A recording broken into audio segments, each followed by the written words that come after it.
আসসালামু আলাইকুম। শুক্রবার সপ্তাহের শ্রেষ্ঠ দিন। এই দিনের গুরুত্ব ও ফজিলত অন্যান্য যে কোনো দিনের তুলনায় অনেক বেশি।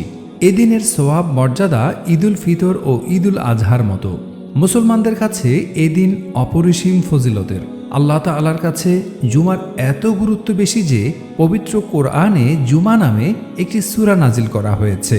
নবী করিম সাল্লাল্লাহু আলাইহি ওয়াসাল্লাম বলেন, যে দিনগুলোতে সূর্য উদিত হয় ওই দিনগুলোর মধ্যে জুমার দিন সর্বোত্তম।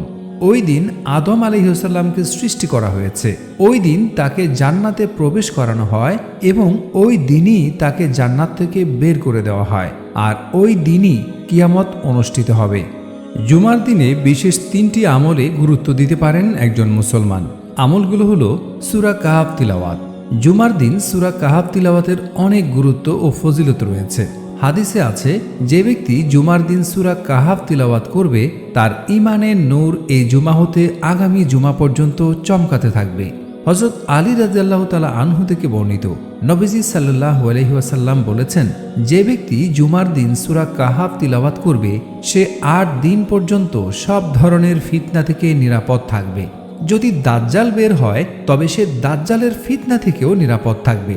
হযরত আবু দারদা রাদিয়াল্লাহু তাআলা আনহু থেকে বর্ণিত, নবী সাল্লাল্লাহু আলাইহি ওয়াসাল্লাম বলেছেন, যে ব্যক্তি সূরা কাহাফের প্রথম 10 আয়াত মুখস্থ করবে সে দাজ্জালের ফিতনা থেকে নিরাপদ থাকবে। তাড়াতাড়ি মসজিদে আগমন।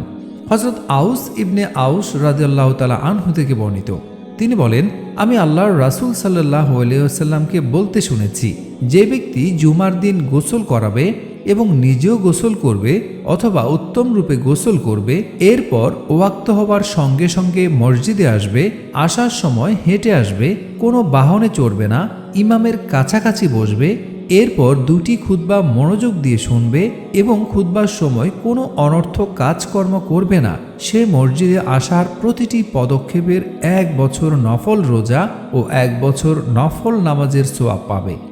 দোয়া করা। জুমার দিনে আল্লাহ তাআলার কাছে দোয়া করা জরুরি। এই দিনের দোয়া আল্লাহ তাআলা কবুল করেন।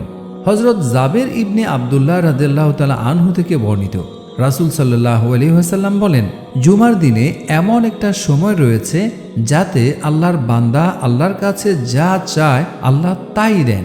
অতএব তোমরা আসরের শেষ সময়ে তা তালাশ করো। মহান আল্লাহ আমাদের প্রত্যেককে আমলগুলো করার তৌফিক দান করুন। আমিন।